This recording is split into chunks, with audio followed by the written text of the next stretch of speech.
بسم الله الرحمن الرحيم هل أتاك حديث الغاشية وجوه يومئذ خاشعة عاملة ناصبة تصلى نارا حامية تسقى من عين آنية ليس لهم طعام إلا من ضريع لا يسمن ولا يغني من جوع وجوه يومئذ ناعمة لسعيها راضية في جنة عالية لا تسمع فيها لاغية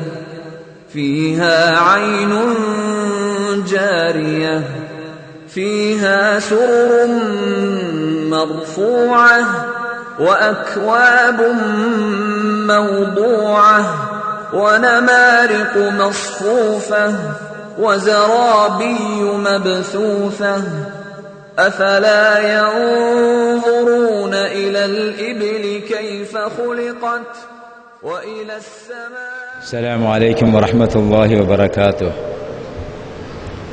إن الحمد لله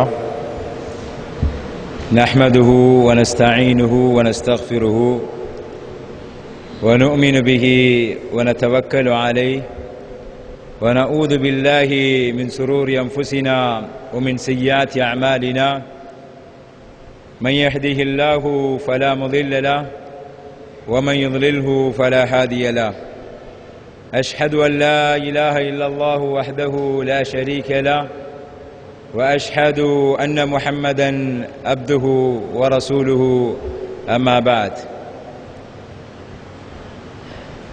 எல்லாம் வல்ல அல்லாஹ்வுடைய நல்லடியார்களே, இஸ்லாமிய சகோதரர்களே, வாலிபர்களே, வெளியிலே ஆங்காங்கே வீடுகளிலிருந்தும்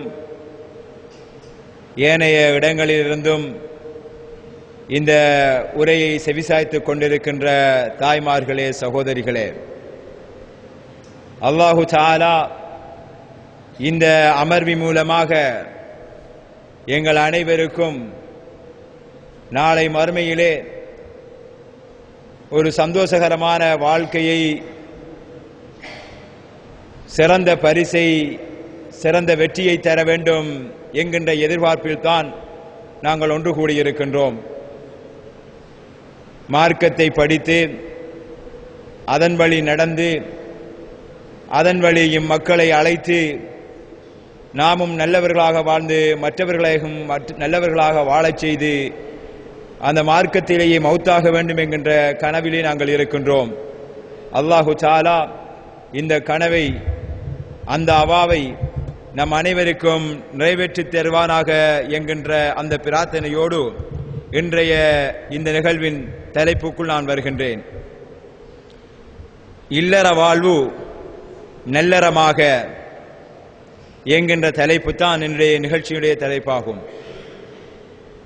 அதாவது நம்முடைய இல்லற வாழ்வை நல்லறமாக்க நாங்கள் என்ன வழிமுறைகளை கையாள வேண்டும் என்கின்ற சில விடயங்களை இங்கு நாம் பகிர்ந்து கொள்ள வருகின்றோம். இந்த தலைப்பை பொறுத்தவரையில் இதற்குள் என்ன விடயங்களை நாங்கள் பேச விரும்புகிறோம் என்றால், அல்லது இந்த தலைப்பு என்ன விடயங்களை, என்ன அம்சத்துக்குள் நாங்கள் உட்படுத்த விரும்புகிறோம் என்றால், இல்லற வாழ்வு என்று வருகின்ற போது குடும்ப வாழ்வில் ஒரு ஆண் பெண் திருமண உறவையும், அந்த திருமண உறவு சந்தோஷமாக இருப்பதும், அது அதனோடு ஒட்டிய குழந்தைகள், குடும்ப ஆணோடு சம்பந்தப்பட்ட உறவு, பெண்ணோடு சம்பந்தப்பட்ட குடும்ப உறவு என்று இப்படியான உறவுகளை மையமாக வைத்து சுற்றி சுழலுகின்ற அந்த வட்டத்துக்குள் நம்முடைய இந்த இல்லறம் என்பது எப்படி வெற்றிகரமானதாக ஒரு இபாதத்தாகவும் பெருமதியானதாகவும் ஆக்கிக் கொள்ளலாம் என்பதற்கான சில விடயங்களை இல்லற வாழ்வு நல்லறமாக நல்லறம் என்றால் இதனை எப்படி நாங்கள் நன்மையாக மாற்றலாம், எம்முடைய இல்லற வாழ்வை எப்படி சந்தோஷகரமானதாகவும் மகிழ்ச்சிகரமானதாகவும், அந்த மகிழ்ச்சி என்பது இந்த உலக வாழ்க்கையோடு முடிவடைந்து விடாமல் எம்முடைய குடும்ப வாழ்வின் மூலமாக நாம் பெறுகின்ற மகிழ்ச்சி அதை மகிழ்ச்சிகரமாகவும் வெற்றிகரமானதாகவும் ஒரு நல்லறம் என்றால் ஒரு நல்ல இபாதத்தாகவும் மாற்றுவதன் மூலமாக நாளை மறுமையில் நாங்கள் எப்படி வெற்றி அடையலாம் என்கின்ற ஒரு விரிந்த கடலுக்குள் சில விடயங்களை மாத்திரம் நாம் சுட்டிக்காட்டி விட்டு செல்ல விரும்புகின்றேன். அன்பான இஸ்லாமிய சகோதரர்களே, சிறந்த தனிநபர்களால் தான் ஒரு சிறந்த குடும்பத்தை கட்டி எழுப்ப முடியும். ஒரு சிறந்த தனிநபர் தான். இஸ்லாம் எப்போதும் ஒரு படிமுறை வளர்ச்சியை நோக்கியே போய்கொண்டிருக்கிறது. ஒரு சிறந்த தனிநபர்களை உருவாக்க இஸ்லாம் விரும்புகிறது.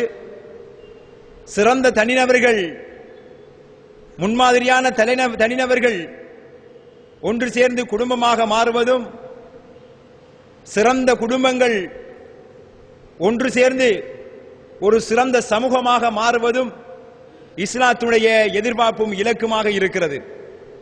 எனவே இல்லற வாழ்வு எம்முடைய நல்லறமாக மாற வேண்டும் என்றிருந்தால் இஸ்லாம் சொல்கின்ற சில படிமுறை முன்னேற்றங்களை, அடிப்படைகளை நாங்கள் அடிப்படையாக வைத்து நகர்வது அவசியமாகும்.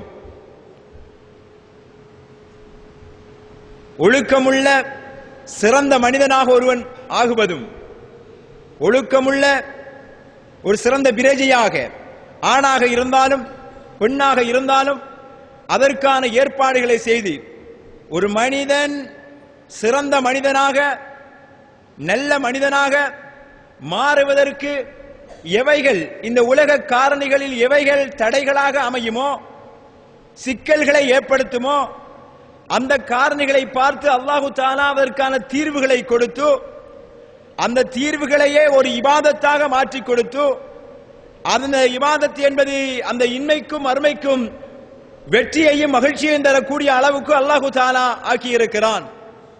அந்த அடிப்படையில் தான் மனிதர்களை பொறுத்தவரையில் ஒரு தனி மனிதன் என்பவன் ஒழுக்கமானவனாகவும் நல்ல பண்பாடு உடையவனாகவும் இருக்க வேண்டும் என்றால், அவனுடைய ஈமான் பாதுகாக்கப்பட்ட சூழ்நிலையில் இருக்க வேண்டும் என்றால், குறிப்பாக ஒரு முஸ்லிம் சமுதாயம் அல்லது எந்த ஒரு சமுதாயமாக இருந்தாலும் அந்த சமுதாயத்தின் முதுகெலும்பாக பேசப்படுகின்ற இளைய தலைமுறையினர்கள், அந்த இளைய தலைமுறையுடைய வாழ்க்கை வழிமுறை என்பது சரியான அடிப்படையிலே செல்ல வேண்டும் என்றிருந்தால் அவர்களுக்கென்று அவர்களுடைய இயல்போடு ஒட்டி ஊறுகின்ற உணர்வுகளுக்கு வடிகால் அமைத்துக் கொடுக்க வேண்டிய கடமையை, வடிகால் அமைத்துக் கொடுக்க வேண்டிய பொறுப்பை இஸ்லாம் ஏற்றி அதற்கு வழிகாட்டுகின்றது.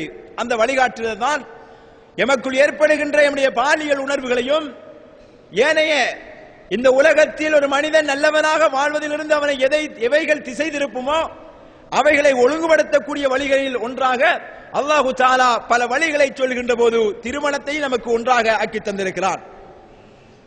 அன்பான இஸ்லாமிய சகோதரர்களே, தனி மனித உருவாக்கத்தில் ஒரு மனிதன் சிறந்தவனாக இருந்து ஒரு குடும்பஸ்தனாக மாறுவதற்கு, அவருடைய நல்ல மனிதனாக தொடர்ந்து அவன் வாழ்வதற்கு தனிமையே ஈமானை மாத்திரம் பிடித்துக் கொண்டு வாழுங்கள் என்று இஸ்லாம் சொல்லவில்லை.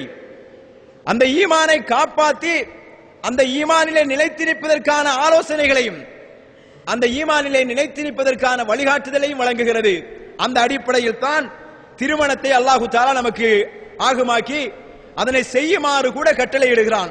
ரசூல் ஸல்லல்லாஹு அலைஹி வஸல்லம் அவர்கள் சொல்கிறார்கள், யா மஅஷர ஷபாப், வாலிபர்களே, மன் இஸ்ததாஅ மின்குமுல் பாஅத, உங்களில் யார் சக்தி வருகிறாரோ ஃபல்யதஸவ்வஜ், அவர் திருமணம் முடித்துக் கொள்ளட்டும். ஃபஇன்னஹு அகல்லு லில்பஸர் வ அஹ்ஸனு லில்ஃபர்ஜ், அது பார்வையை தாழ்த்தக்கூடியதும் வாழ்க்கையை தூய்மையாக நிலைவரச் செய்யக்கூடியதற்குமான வழி. எனவே வாலிபர்களே, நீங்கள் திருமணம் முடிங்கள். உங்களுக்குரிய பருவ வயதை அடைந்தால் உங்களுடைய மானங்களை பாதுகாத்துக் கொள்ளக்கூடிய, உங்களுடைய கண்ணுகளை காத்துக் கொண்டும் உங்களுடைய ஈமான்களை பாதுகாத்துக் கொண்டும் ஒரு சிறந்த வாழ்க்கை பயணத்தை, வெற்றிகரமான வாழ்க்கை பயணத்தை தொடங்க வேண்டும் என்றால் திருமணம் முடியுங்கள் என்கின்ற ஆலோசனையை, கட்டளையை பெருமானார் ஸல்லல்லாஹு அலைஹி வஸல்லம் அவர்கள் சொல்வதை காணலாம். எனவே ஒரு மனிதன் சுவர்க்கத்துக்கு போக வேண்டும் என்றால், வெற்றிகரமான ஒரு வாழ்க்கையை வாழ வேண்டும் என்றால், திருமணமும் அவருடைய வாழ்க்கையில் தவிர்க்க முடியாத ஒரு அம்சமாகும். இஸ்லாம் துறவரத்தை சொல்லவில்லை. அதே நேரத்தில் இஸ்லாம் தான் விரும்பியமாறு ஒரு மனிதனுடைய ஆசைகளுக்கான வடிகால்களை தேடிக்கொள்ளவும் சொல்லவில்லை.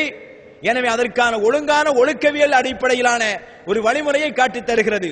அன்பான இஸ்லாமிய சகோதரர்களே, அதுதான் ஒரு வாழ்க்கையின், ஒரு இல்லறத்தின் அஸ்திவாரமாக அமைகின்ற திருமணமாகும். இந்த திருமணத்தை இஸ்லாம் செய்யுமாறு எமக்கு கட்டளை இடுகிறது. ஒரு மனிதன் எப்போது வழி தவறுவான் என்று ஒரு மனிதன் பயப்படுகிறானோ, ஒரு வாலிபன் எப்போது தன்னுடைய வாழ்வுக்கும் தன்னுடைய ஈமானுக்கும் சவால் நிறைந்து ஒரு சூழ்நிலையில் நாம் வாழ்கிறோம், எம்முடைய ஈமானை பாதுகாக்க முடியாது, எம்முடைய கற்புக்களை பாதுகாக்க முடியாது, ஷைத்தான் எமக்கு வலை வீசுகிறான் என்று ஒரு உணர்விலும் ஒரு சிந்தனையிலும் ஒரு சிக்கலிலும் ஆட்டுகிறானோ, அப்படியான ஒரு தேவைக்கு உட்படுகின்ற ஒரு மனிதன் தன்னை கட்டுப்படுத்திக் கொள்வதற்கான நோன்புகளை இஸ்லாம் சொல்கிறது. அவைகளையும் தாங்கி அவனால் அதனை மேற்கொள்ளவும் முடியாமல் போகின்ற போது அவனை திருமணம் முடிக்க இஸ்லாம் நமக்கு சொல்லுகிறது. எனவே அப்படியான திருமணம் முடிக்கக்கூடியது என்பது ஒரு மனிதனுக்கான ஒரு பாதுகாப்பு சுவராக, அவனுக்கான ஒரு பாதுகாப்பு அரணாக சொல்லுகிறது. எனவே இது முதலாவது விடயம். ஒரு சமூக வாழ்வின் தொடக்கமாக திருமணம் அமைகிறது. ஒரு மனிதனின் ஒழுக்க வாழ்வின் ஒரு தடுப்பு சுவராக, ஒரு மனிதனுக்கு ஒழுக்க வாழ்விற்கான ஒரு பாதுகாப்பு சுவராக திருமண வாழ்வை இஸ்லாம் நமக்கு சொல்கிறது.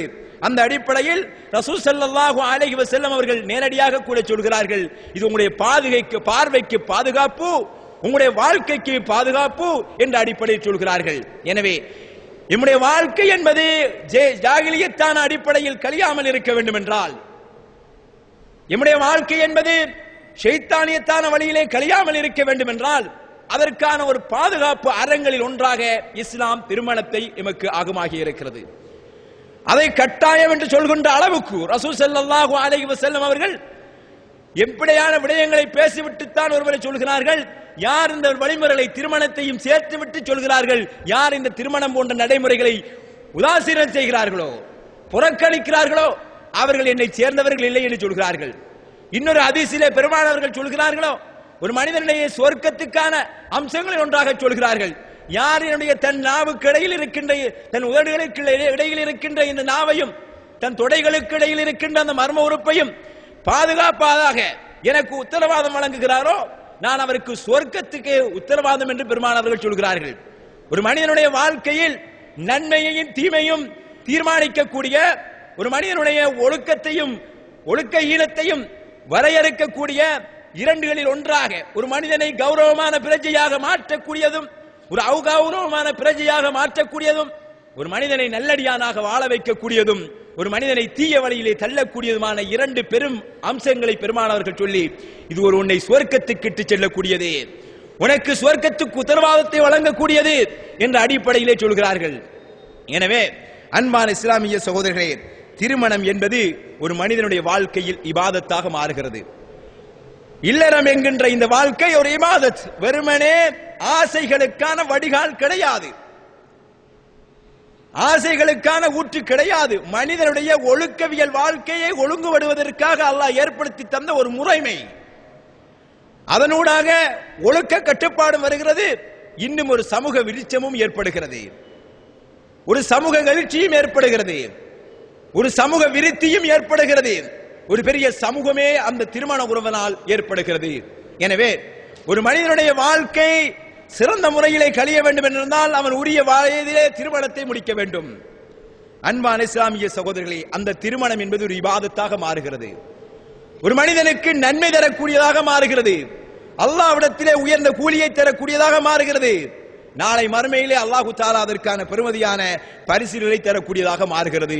அவனுடைய ஆசையை நன்மையான வழியிலே தீர்த்து ஒரு ஒழுக்கமான வழிக்குள் வருகின்ற போது அது நடக்குகிறது. அன்பான இஸ்லாமிய சகோதரர்களே, இந்த திருமணம் என்கின்ற, இந்த இல்லறம் என்கின்ற கணவன் மனைவி உறவும், அதனை ஒட்டி தொடங்குகின்ற பிள்ளைகள், ஏனைய குடும்பங்கள் என்கின்ற அந்த வாழ்க்கை முறையும் தொடர்ந்தும் ஒரு நல்லறமாக தொடர வேண்டும் என்றால், தொடர்ந்தும் நன்மையாக அது மாறி அந்த நன்மையிலே நாம் நிலைக்க வேண்டும் என்றால், சில அடிப்படைகளை நாங்கள் கையாள வேண்டும், சில நடவடிக்கைகளை கையாள வேண்டும். அதனை முதலாவதாக ஒரு மணப்பெண்ணை தேர்வு செய்கின்ற முறையிலிருந்தே அதனை நாங்கள் தொடக்கலாம். நம்முடைய வாழ்வு ஒரு நிரந்தரமான, ஒரு நிம்மதியான, ஒரு இபாதத்தான வாழ்க்கையாக மாற வேண்டும் என்றால் ஒரு மன வாழ்க்கை தொடங்குவதிலிருந்தே தொடரலாம். பெருமானார் ஸல்லல்லாஹு அலைஹி வஸல்லம் அவர்கள் மனத்தேர்வை எப்படி செய்ய வேண்டும் என்று சொல்லித் தருகிறார்கள். அது ஆணை தேர்வு செய்கின்ற போதாக இருந்தாலும் சரி, பெண்ணை தேர்வு செய்கின்ற போதாக இருந்தாலும் சரி, அதில் இஸ்லாமிய தன்மை பார்க்கப்படுமாக இருந்தால் அந்த வாழ்க்கை ஒரு நிம்மதியான வாழ்க்கையாக அமையும். அந்த வாழ்க்கை என்கின்ற அந்த இபாதத், திருமண உறவு என்கின்ற இபாதத் தொடர்ந்தும் இபாதத்தாக தொடர்வதற்கு அது வழியாகவும் வாய்ப்பாகவும் அமையும் என்கின்ற செய்தியை நாங்கள் பல ஹதீஸ்களிலே காணக்கூடியதாக இருக்கிறது.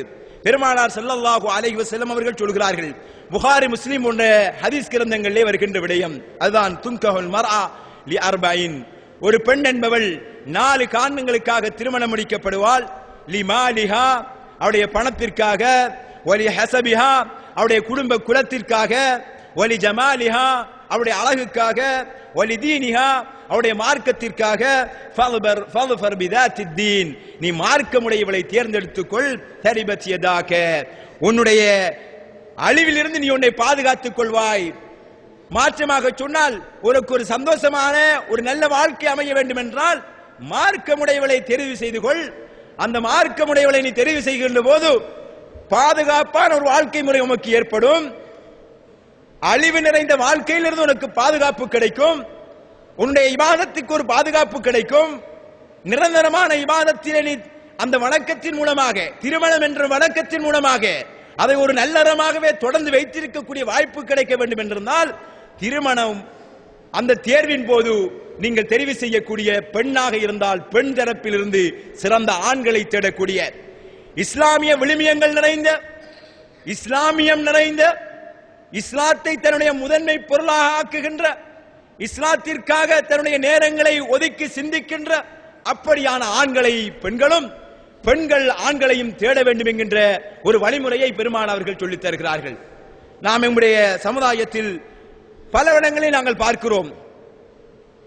திருமண வாழ்க்கை என்பது சிலருடைய வாழ்க்கையில் திருமணம் முடித்து விடுகிறார்கள். இந்த நடைமுறை பார்க்கப்படுவதே கிடையாது.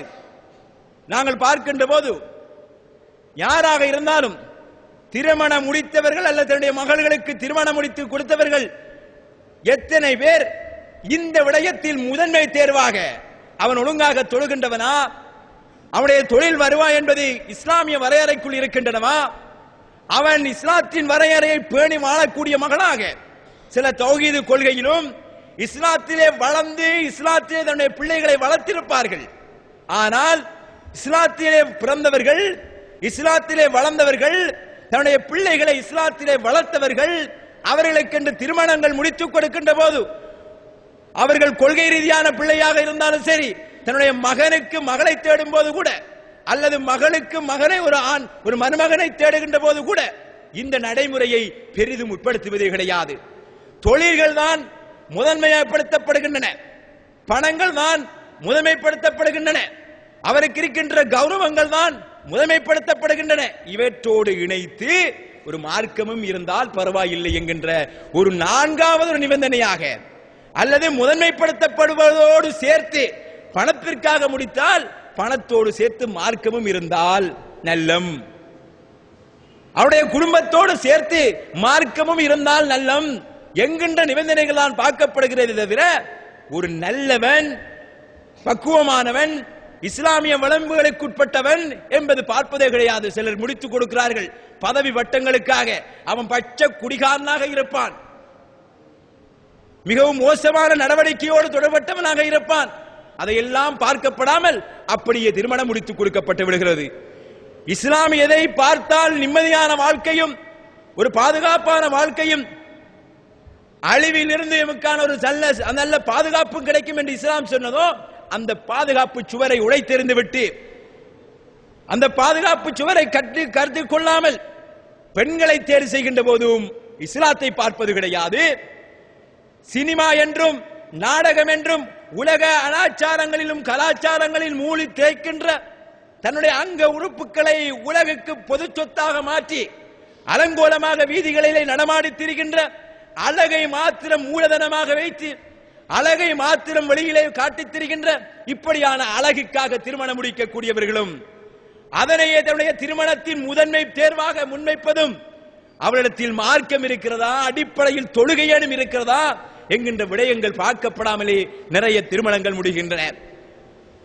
அன்பான இஸ்லாமிய சகோதரர்களே, எங்களுடைய வாழ்க்கை என்பது சந்தோஷகரமானதாக, எம்முடைய இல்ல வாழ்க்கை என்பது நிலையான இபாதத்தாக மாற வேண்டும் என்றால் மார்க்கத்தால் ஒருவளவேனும் ஒருங்கி போகக்கூடியவர்கள், கொள்கையால் ஓரளவேனும் அல்லாஹ்வை நெருங்கி போகக்கூடியவர்கள், அல்லாஹ்வுக்காக விட்டுக் கொடுக்கக்கூடியவர்கள், அல்லாஹ் என்று வருகின்ற போது செவிசாய்க்க தயாரானவர்களை சேர்த்து வைப்பதுதான் நிரந்தரமான இல்லறத்திலும் ஒரு சந்தோஷமான வாழ்க்கையிலும் அந்த குடும்ப வண்டி என்பது நகர்ந்து போக உதவும் என்கின்ற விடயத்தை நாங்கள் நிறைய பேர் மறந்து விடுகிறோம். அதனால் தான் திருமணம் முடித்த கொஞ்ச காலத்திலேயே குத்துது குடையுது என்று சிலர் ஓடித்தீர்கிறார்கள். ஆசை 60 நாள், மோகம் 30 நாள் என்கின்ற அந்த கனவும் கற்பனையும் கழிந்ததன் பின்னால் அங்கால குத்துது இங்கால குத்துது, அவதி சரியில்லை இது சரியில்லை என்று அதன் பின்னால் தான் பார்க்க தொடங்குகிறார்கள். இஸ்லாம் சரியாக இருந்தால் மற்றது எல்லாமே சரியாக இருக்கும். ஒரு மனத்தில் ஒரு பெண்ணிடத்திலேயோ ஒரு ஆணிடத்திலே இஸ்லாத்தை உள்வாங்குகின்ற தன்மை இருக்குமாக இருந்தால், அல்லாஹ்வுக்காக என்ற தன்மை இருக்குமாக இருந்தால், அந்த தன்மை உடையவர்களை பிழை இருந்தாலும் கூட திருத்தி எடுத்து விடலாம், அவர்களை மாற்றி எடுத்து விடலாம். ஆனால் நாங்கள் எப்படி பார்க்கிறோம், அவனிடத்தில் பணம் இருந்தால், பட்டம் இருந்தால், பதவி எடுத்தால் அவனை எப்படினாலும் சொல்லி திருத்தி எடுத்துடலாம். இமாம் இப்னு தைமியா ரஹ்மத்துல்லாஹ் போன்றவர்கள் சொல்வார்கள், ஒரு கெட்டவனாக இருந்தால் அவனுக்கு கெட்டவன் என்கின்ற அந்த அடிப்படை தன்மையிலேயே வைத்துக் கொண்டு திருமணம் முடித்து கொடுக்க கூடாது என்று சொல்வார்கள். நான் நிறைய திருமணங்களை பார்க்கிறோம். இப்படி குடித்ததன் காரணமாக அந்த குடும்பங்களையே சந்தி சிரிக்க வைக்கின்ற அளவுக்கு அவருடைய மானம் போயிருக்கும், அவருடைய நிம்மதி போயிருக்கும். இஸ்லாமாக வாழ்ந்தவன் இஸ்லாத்தை களைந்துவிட்டு ஜாகிலியத்திலே வாழக்கூடிய ஒரு சூழ்நிலை ஏற்பட்டிருக்கிறது. அதே போன்று இஸ்லாத்திலே வாழ்ந்த ஒரு இளைஞன், அவன் திருமணம் முடித்த குடும்பம், அவன் திருமணம் முடித்த வீடு, உறவு, மனைவி மக்கள் இருக்கின்ற ஜாகிலியத்தின் காரணமாக அவன் இஸ்லாத்தை இழந்துவிட்டு ஜாகிலியத்திலே போகக்கூடிய ஒரு சூழல். அதனால் காலப்போக்கிலே நிம்மதியற்ற ஒரு சந்தோஷமில்லாத வாழ்க்கையை நோக்கி நகரக்கூடியதை நாங்கள் காணலாம். எனவே அன்பான இஸ்லாமிய சகோதரர்களே, எங்களுடைய வாழ்க்கை என்பது சந்தோஷகரமானதாகவும் மங்களகரமானதாகவும் நிம்மதியானதாகவும் சந்தோஷமானதாகவும் நிலையான இபாதத்துக்களாகவும் அமைய வேண்டும் என்றால், திருமணம் முடிக்க இருக்கின்ற வாலிபர்களே, உங்கள் இல்லறங்கள் நல்லறமாக வேண்டும் என்றால் தீர்வு என்பது இஸ்லாமிய அடிப்படையான பெண்களை தேர்வு செய்யுங்கள். திருமணம் முடித்த சகோதரர்களே, உங்களுடைய இல்லறம் என்பது நல்லறமாக மாற வேண்டும் என்றால், உங்களுக்கு எழுகின்ற அன்றாட பிரச்சனைகள் தீர்க்கப்பட வேண்டும் என்றால் உங்களுடைய மனைவிமார்களுடைய தலைகளை இஸ்லாத்தால் கழுகுங்கள்.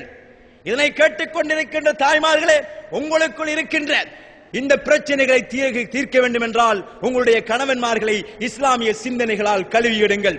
இதுதான் நிரந்தரமான ஒரு சந்தோஷத்திற்கும், இதுதான் நிரந்தரமான ஒரு இபாதத்தான வாழ்க்கையை, ஒரு நல்லறமான வாழ்க்கையை தொடர்வதற்கும் அடிப்படையானதும் அஸ்திவாரமானதும் விடயமாகும். இதிலே கோட்டையிட்டால் அந்த ஓட்டையை அடைப்பதற்கு, இதிலே ஓட்டையிட்டால் அந்த ஓட்டையை அடைப்பதற்கு வேறு எதிர்வாலும் முடியாது, இஸ்லாத்தால் மாத்திரம்தான் முடியும். எனவே என் வாழ்க்கையில் இருக்கின்ற பிரச்சனைகள் தீர வேண்டும் என்றால், பெரும்பாலான பிரச்சனை இஸ்லாம் இல்லாதால் ஏற்பட்ட பிரச்சனை. எனவே அந்த பிரச்சனையை நாங்கள் முதலாவதாக தீர்க்க வேண்டும். பெருமாள் அல்லாஹு தஆலா அல் குர்ஆனிலே 16வது அத்தியாயம் 97வது வசனத்திலே சொல்கிறான், மன் அமில சாலிஹன் மின் தக்கரின் அவ் உன்ஸா வஹுவ மூமினுன் ஃபலனுஹய்யன்னஹு ஹயாத்தன் தய்யிபா. மூமினாக இருந்து கொண்டு ஒரு ஆணோ அல்லது ஒரு பெண்ணோ சாலிகான அடியானாக இருந்தால், நல்ல அடியார்களாக இருந்தால், அவர்களுக்கு நாம் சந்தோஷகரமான மங்களகரமான ஒரு சிறந்த வாழ்க்கையை நாம் கொடுப்போம் என்று அல்லாஹு தஆலா சொல்கிறான். வலனஜ்ஸியன்னஹும் அஜ்ரஹும் பிஅஹ்ஸனி மா கானூ யஅமலூன். அவர்கள் செய்த நல்ல அமல்களுக்காக வேண்டிய கூலியை மிகவும் சிறப்பாகவும் நாங்கள் கொடுப்போம். ஒரு ஆணும் பெண்ணும் நல்லடியார்களாக இருந்தால் அவர்களுக்கு சந்தோஷகரமான மிகவும் திருப்திகரமான, நம்முடைய வழக்கத்தில் ஒரு மங்களகரமான வாழ்க்கை இன்மையிலும் அருமையிலும் நமக்கு கிடைக்க வேண்டும் என்றால் சாலிகானவர்கள் ஒன்று சேர வேண்டும், அந்த அடிப்படையை தேட வேண்டும். திருமணம் என்பதன் ஊடாக ஒரு நிம்மதியை, ஒரு சந்தோஷத்தை தான் நாங்கள் எல்லோருமே எதிர்பார்க்கிறோம். எம்முடைய வாழ்க்கைக்கும் எம்முடைய வணக்கத்திற்கும் பாதுகாப்பான ஒரு சூழ்நிலை எதிர்பார்க்கிறோம் என்றால் சகோதரர்களே, உலகத்தை அடிப்படையாக வைத்த நிபந்தனைகளை உதாசீனம் செய்துவிட்டு மார்க்கத்தை அடிப்படையான நிபந்தனைகளை நாங்கள் போட வேண்டும். இது முதலாவதாக திருமணம் முடிச்சால் நடந்து கொள்ள வேண்டிய விஷயம். திருமணம் முடிக்கிறதுக்கு முதல் ஒரு மனிதர் பார்க்க வேண்டிய ஒரு விஷயம், எம்முடைய நல்லறமாக எம்முடைய வாழ்க்கை அமைய வேண்டும் என்றால் இந்த அடிப்படை நிபந்தனையை நாங்கள் கட்டாயம் பார்க்க வேண்டும்.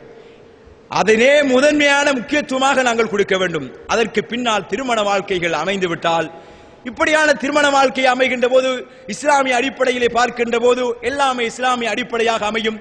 திருமணத்தின் நிகழ்வின் போது கூட வருகின்றவர்கள் அந்த திருமணத்திலே அந்த சகோதரர்களுக்கு அல்லாஹு தஆலா ஒரு சிறந்த வாழ்க்கையை கொடுக்க வேண்டும் என்று இஸ்லாம் கற்றுத் தருகின்ற பாரக்கல்லாஹு லக்கு வ பாரக அலைக் போன்ற அந்த பிரார்த்தனைகளை செய்யக்கூடியவர்களாக, அந்த பிரார்த்தனை நல்லமடியார்கள் அங்கு கலந்து கொள்கின்ற நல்லவர்கள் கேட்கின்ற போது அல்லாஹ் அங்கீகரித்தால் அவருடைய துஆக்களோடு இந்த வாழ்க்கை தொடர்ந்து அல்லாஹ்வுடைய பரக்கத் என்கின்ற அந்த பாக்கிய சுவர்களுக்குள் நின்று அந்த பாக்கியத்தை தொடர்ந்து அனுபவிக்கக்கூடிய ஒரு வாய்ப்பு கிடைக்கும். எனவே திருமணம் என்பது இஸ்லாம் சொல்கின்ற அந்த அடிப்படையோடு தேர்வு செய்கின்ற போதும் இருக்க வேண்டும்.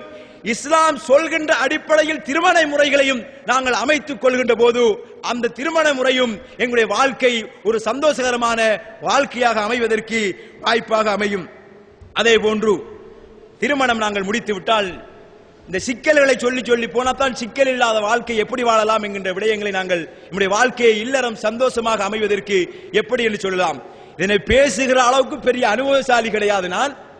இருந்தாலும் இந்த பேசுவதன் மூலமாக சில அனுபவங்களை எடுத்துக் கொள்ளலாம் என்பதன் அடிப்படையிலும் இருக்கின்ற அனுபவங்களின் போது அந்த அளவை வைத்தும் நாம் பேசுவதாக இருந்தால், எப்போதுமே சந்தோஷமான வாழ்க்கை வருகின்ற போது ஒரு டிரான்ஸ்பரன்சி கணவன் மனைவிகளுக்குள் எப்போதுமே ஒரு வெளிப்படையான தன்மை இருக்க வேண்டும். ஒரு பரஸ்பர அன்பும் நேசமும் பரிமாறப்பட வேண்டும். அப்போதான் அந்த வாழ்க்கை என்பது சந்தோஷமாக இருக்க வேண்டும். சில வீடுகளை பொறுத்தவரையில் பொதுவாக திருமணத்தை பற்றி அல்லாஹ் குர்ஆனிலே சொல்லுகிறபோது வமின் ஆயாத்திஹி அன் ஹலக லக்கும் மின் அன்ஃபுசிக்கும் அஸ்வாஜன், அல்லாஹ் தஆலா உங்களிலே இருந்து உங்களுடைய ஜோடிகளை தெரிவு செய்தது என்னதுக்கு என்றால் அவருடைய சான்றுகளில் உள்ளதுதான். ஏனென்றால் லிதஸ்குனு இலைஹா, நீங்கள் நிம்மதி பெற வேண்டும் என்பதற்காகத்தான்.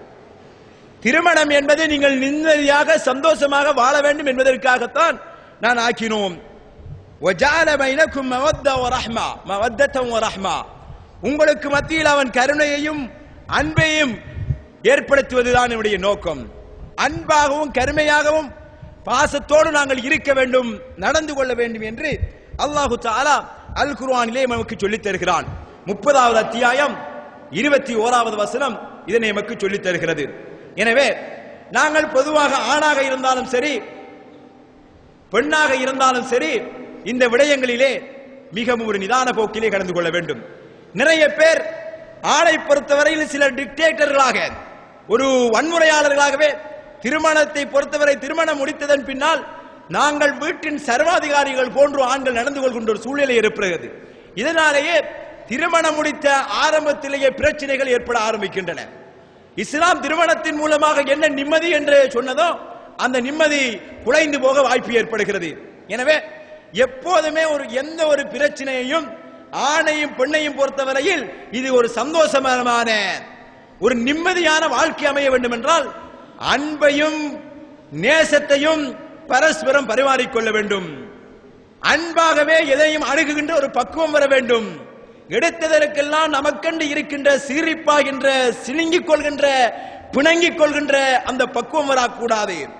எதையும் நிதானமாக கேட்டு நடக்கக்கூடிய பண்பு வருகின்ற போது பிரச்சனைகள் என்று வந்தால் கூட அந்த பிரச்சனை என்ன என்று கேட்க வேண்டும். சிலர் பிரச்சனையை கேட்கவே மாட்டாங்க.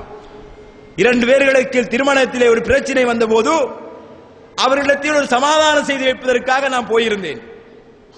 கணவனும் மனைவியும் சொல்ல விடயங்களை நான் கேட்டபோது கணவனிடத்தில் சில பிரச்சனைகள் இருந்தன. என்ன பிரச்சனை? நான் இப்படித்தான் நடப்பேன், அவை ஏழும்டா மாறிக்கொட்டும். என்ன செய்வேன்? நான் இப்படித்தான் நடப்பேன், இப்படித்தான் இருக்கும். நான் கணவன், நான் சொல்றதான் கேட்கணும். கணவன் என்கிறவர்கள் லைஃப் பார்ட்னர்ஸ். கணவன் மனைவி என்கின்றவர்கள் லைஃப் பார்ட்னர்ஸ். வாழ்க்கையில் 2 பேரும் ஒப்பந்தம் செய்து ஒன்றாக இணைந்து கொண்டவர்கள். 2 பேருக்கும் சம உரிமையும் சம பங்குகளும் இருக்கின்றன. அப்படி சம உரிமையும் சம பங்கும் வருகின்ற போது இரண்டு பேரும் ஒத்து சென்று அன்பாக எதையும் பரிமாறி பரஸ்பரம் அந்த அன்பின் மூலமாக பிரச்சனைகளை தீர்த்து கொண்டு வாழ்வதன் மூலமாகத்தான் நிம்மதி வருமே தவிர மாறாக ஒரு பெண்ணை அடக்கி வாழ்கின்றதன் மூலமாக ஒரு பெண் இவனுக்கு வாழ்ந்து விட்டோமே என்று என் தலையெழுத்து என்று வாழ்ந்து தொலைக்கின்ற ஒரு வாழ்க்கையை நாங்கள் அமைத்து விடக்கூடாது. அதே போன்றுதான் இதே குணம் பெண்களிடத்திலும் இருக்கின்றன. பெண்களை பொறுத்தவரையில் கணவன் என் முந்தானைக்குள் இருக்க வேண்டும் என்று எதிர்பார்க்கிறார்கள். நான் சொல்கின்ற விடயங்களை மாத்திரமே கேட்க வேண்டும், அது பிழையாக இருந்தால் கூட என்று எதிர்பார்க்கிறார்கள். தன்னுடைய பெற்றோர் அவனுடைய திருமணத்தின் பின்னால் அவனுடைய பெற்றோர்களை மறக்க வேண்டும், அவனுடைய உறவினர்களை மறக்க வேண்டும் என்கின்ற அளவுக்கு எதிர்பார்க்கின்ற பெண்களும் கூட இருக்கிறார்கள். அன்பான இஸ்லாமிய சகோதரர்களே, இதுவெல்லாம் ஒரு நிம்மதியான வாழ்க்கையை கொண்டு வந்து சேர்க்கக்கூடியவைகள் கிடையாது.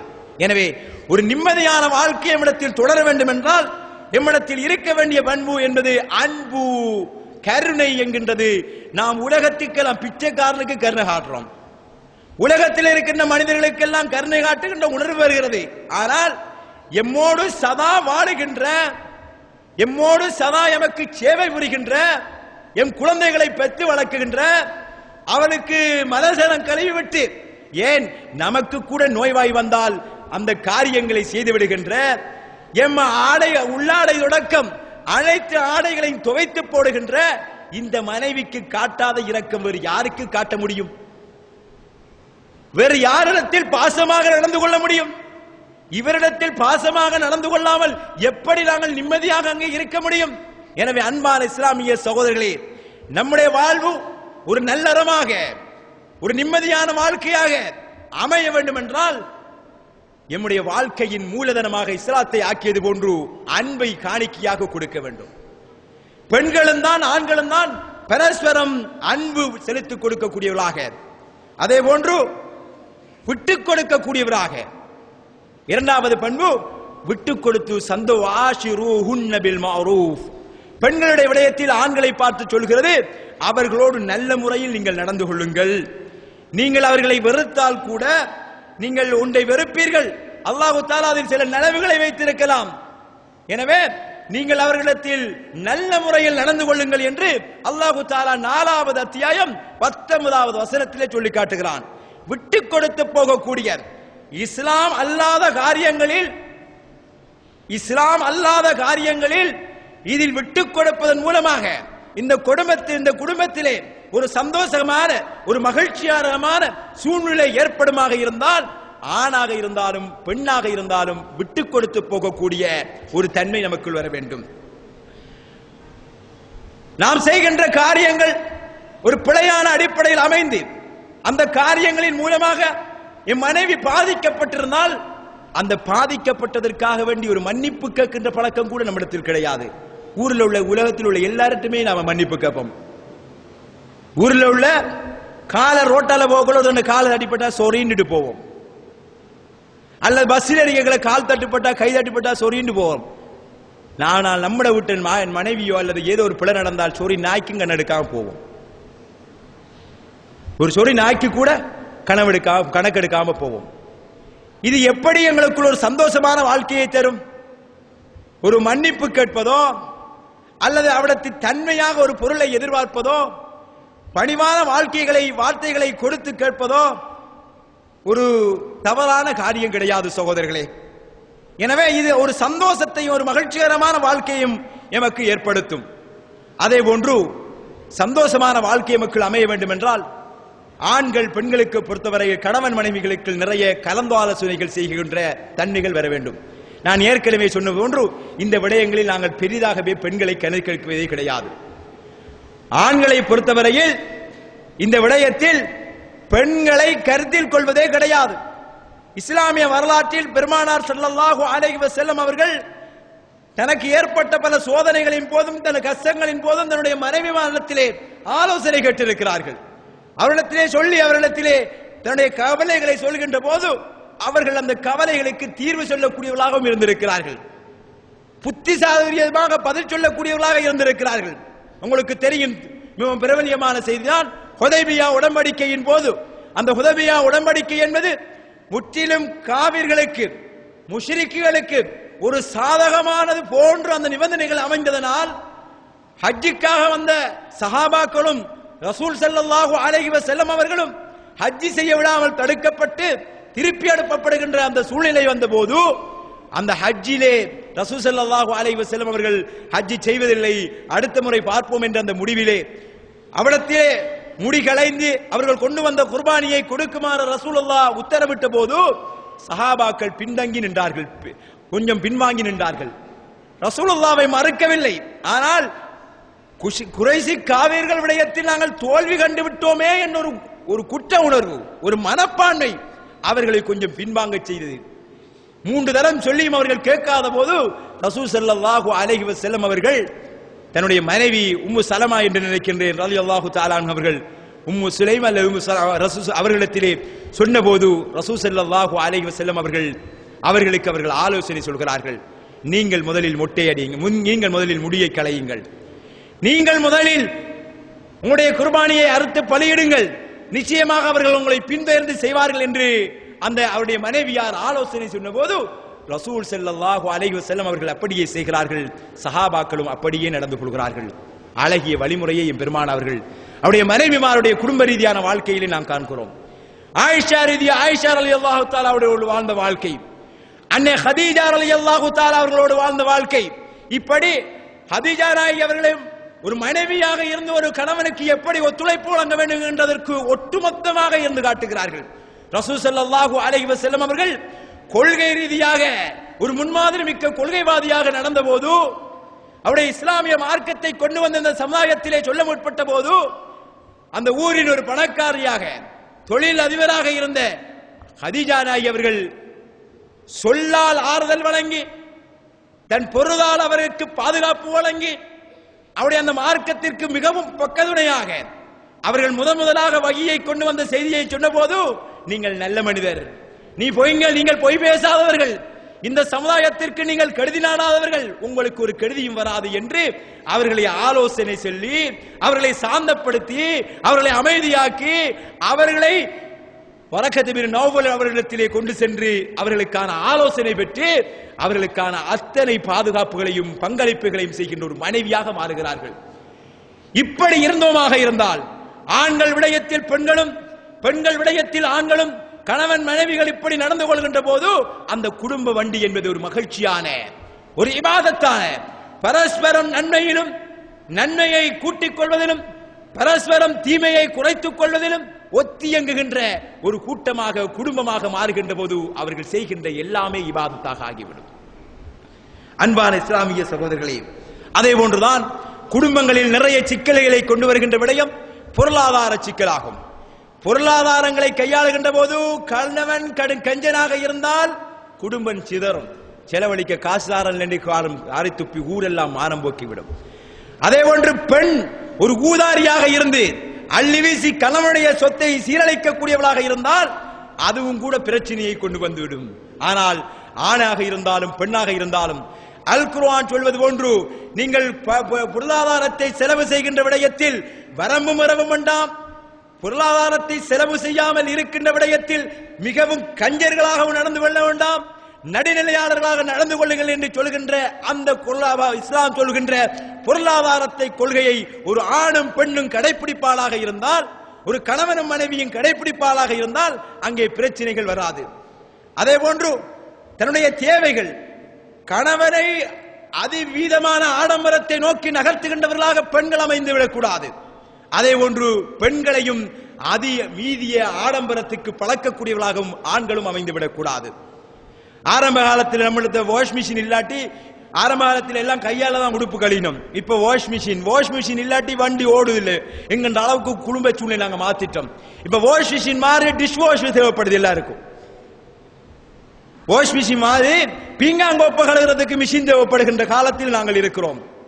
மனைவி கஷ்டப்படுகிறாளே என்று அதனை வாங்கி கொடுக்கக்கூடிய சூழ்நிலை வருகிறது, அல்லது மனைவியும் பக்கத்து வீட்டை பார்த்து அதனை வாங்கி கேட்கக்கூடிய சூழ்நிலை வருகிறது. எனவே சுமைகள் என்பது ஒரு மிஷினோடு முடிந்து விடவில்லை, மிஷின் வாங்குவதற்கு காசு வேணும், கரண்டுக்கு காசு வேணும் என்று வருகின்ற போது பல வாழ்க்கை சிக்கல்கள், பொருளாதார சுமைகள். ஒரு அறிஞர் சொன்னார், பொருளாதார சிக்கல் என்பது ஒரு மனிதன் அன்றாட வாழ்க்கைக்கு அவனுக்காக வாழத் தொடங்கினால் அவனுடைய வாழ்க்கையில் பொருளாதார சிக்கல் என்பது குறைவாகவே வரும். ஒரு மனிதன் தனக்காக வாழத் தொடங்கினானாக இருந்தால் அவன் எதிர்கொள்கின்ற பொருளாதார சிக்கல் என்பது மிகவும் சிறியதாகவே இருக்கும். ஆனால் அவன் பிறருக்காக வாழ்வதனால் தான் அவனால் பொருளாதார சுமையை தாங்க முடியாமல் இருக்கிறது. நம்முடைய வீட்டை டிவி இல்லாட்டி பிரச்சனை, ஆனா பக்கத்து வீட்டிலே டிவி இருந்தால் நம்முடைய வீட்டை டிவி இருக்கணும் என்கின்ற ஒரு மனநிலைக்கு நாம் உந்தப்பட்டிருக்கிறோம். நம்முடைய வீட்டை தனிய கார் இல்லாட்டி பிரச்சனை இல்லை என்று வாழ்ந்த நாம், ஆனால் பக்கத்து வீட்டில் கார் இருந்தால் நம்முடைய வீட்டிலும் கார் இருக்க வேண்டும், குறைந்தது ஒரு ஆட்டோவாக ஒரு ஓட்டோவாக இருக்க வேண்டும் என்று யோசிக்கிறோம். எனவே பக்கத்து வீடுகள் நாம் ஆளுகின்ற சூழல்களை கணவனோ அல்லது மனைவியோ ஒப்பிட்டு நோக்கி அதற்கு ஈடான ஒரு வாழ்க்கையை வாழ ஆளுக்கால் போட்டியாகவும் ஆளுக்கால் உந்து சந்திகளாகவும் மாறுகின்ற போது அதற்காக அத்தகாதுர் அதிகமாக தேட வேண்டும் என்கின்ற ஆசை ஒரு மனிதனுடைய வாழ்க்கையை இல்லறத்தன்மையிலிருந்து ஒரு பொருளாதார பிராணியாக மாற்றி அந்த பொருளாதாரத்திற்காகவே வாழக்கூடிய சூழ்நிலை அது உண்டு கொண்டிருக்கிறது.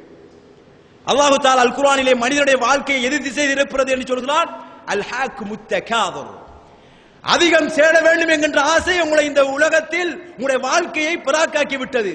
ஹத்தா ஸுர்துமுல் மகாபிர், நீங்கள் கபரறைகளை சந்திக்கின்ற வரைக்கும் இந்த வாழ்க்கையின் போக்கை உலகத்திற்குரியதாகவே மாற்றிவிட்டீர்கள். எனவே இந்த உலகம்தான் சொர்க்கபுரி, இந்த உலக வாழ்க்கை தான் நிரந்தரமான வாழ்க்கை என்ற போக்கில் ஒரு கணவனும் மனைவியும் செயற்படத் தொடங்கினால் அவர்கள் பொருளாதார பிராணிகளாக மாறி அந்த பொருளாதாரத்தை தேடுவதிலே தன் காலங்களை செலவழிக்கக்கூடிய சூழ்நிலை ஏற்பட்டு தன்னுடைய இல்லற வாழ்க்கை என்பது நல்லறமாக ஆகாமல் நம்முடைய இல்லற வாழ்க்கை என்பது நாளை மறுமைக்கான சொர்க்கத்தை தேடித் தருகின்ற ஒரு வாழ்க்கையின் இலக்கை போக்கை அப்படியே திசை திருப்பி இந்த உலகம்தான் சொர்க்கம் என்கின்ற அந்த போக்கினை நோக்கி பயணிக்கக்கூடிய அளவுக்கு அது திசை திருப்பிவிடும். எனவே நம்முடைய வாழ்க்கை எங்கே இடறுகிறது என்றால் இந்த இடங்களில் தான் இடறுகிறது.